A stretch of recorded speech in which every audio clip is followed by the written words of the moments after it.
అంటే ఇట్లా same method ఇది 60 కిలోమీటర్స్ అది 1600లో 1600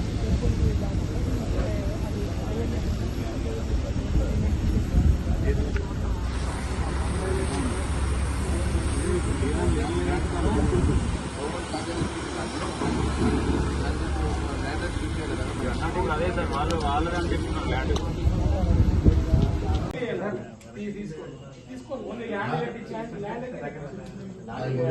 దీనికి కూడా స్ట్రక్చర్ తీసుకోవాలి కదా మరి స్ట్రక్చర్ సేమ్ రేట్ ఎట్లా ఇస్తారు only land acquisition room ready చేస్తారు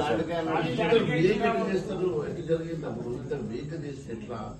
అంటే ఎవరు అడగలేదు మీరు మీరు కూర్చొని డిసైడ్ చేస్తే ఎట్లా అప్పుడు మీరే ఉన్నారా సురేందర్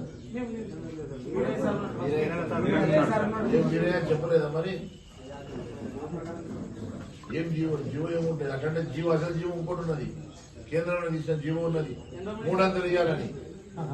300 ఇవ్వాలన్నది మార్కెట్ విలువలా ఇలా మార్కెట్ విలువ 30 లక్షలు ఉన్నది 1 కోటి రూపాయలు రావాలి ఎకరానికి పాపం మామూలు అమ్మాయి విడిచిపెట్టిండ్రు దానివల్ల ఎకరం భూమి లాభం కాలే ఎకరం ఒక ఎకరం కుంట భూమికి నీళ్ళు రావు ఏం లబ్ధి జరగకుండా పాపం వీళ్ళందరూ మరి ఎందుకు తిన్నారు అప్పుడు ఎన్నో అయిపోయింది కంపెన్సేషన్ సరైన టైంలో రాకపోవడం కంపెన్సేషన్ టైం ఇవ్వలే ఉన్న కాడికైతే మనం న్యాయం ఇవ్వాలి కదా